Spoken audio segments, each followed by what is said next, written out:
Led by their captain James Foster, Essex fought back well on the second day of their LV County Championship match with Northamptonshire in Chelmsford.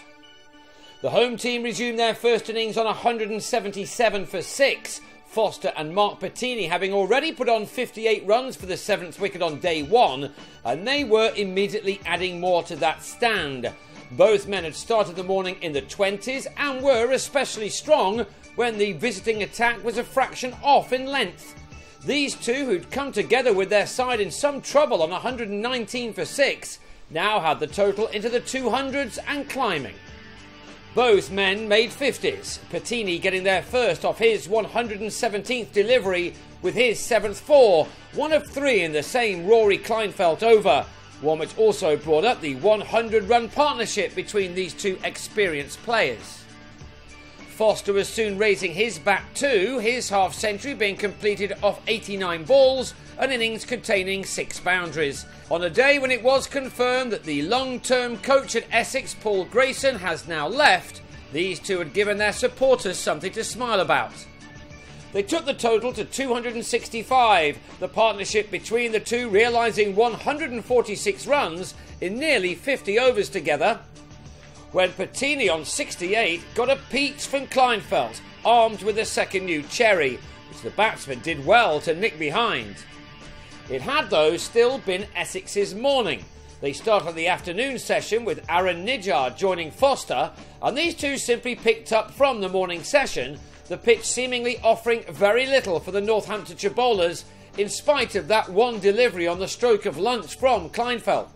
The 300 was soon posted, something which looked out of reach on day 1, and Nijjar was soon at his career best in passing 20. This was turning out to be a very good day for the home team, in fact. After a brief break for rain, Foster did depart just 2 runs shy of what would have been his 22nd first-class 100, a pull off Rob Keogh's first delivery of a new spell, picking out Josh Cobb in the deep to end a partnership of 74. In the same over, Nijjar went after Keogh to move on to 48, and the 20-year-old's maiden first-class 50 was completed at the end of the same over with a couple of runs through backward square. The youngster had needed 79 deliveries to get this far and had struck 7 boundaries from those.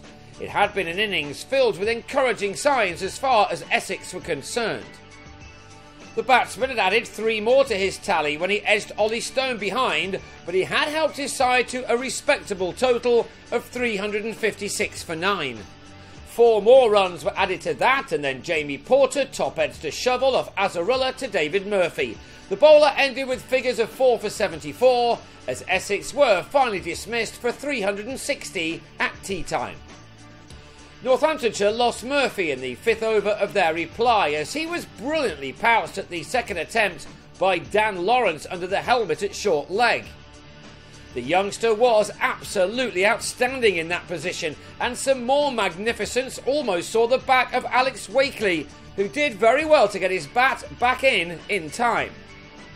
Ben Duckett got the innings moving in the right direction by making the most of a leg side ball from Jesse Ryder, which was clipped for a 6, while Wakely worked the ball into the gaps well, as he and his partner took the total quickly up to 58 with a stand of 42. Those runs had been made in only 11 overs, and so Ravi Bopara was brought into the attack to have Duckett taken behind off a rather loose shot after making a lively run-a-ball 32.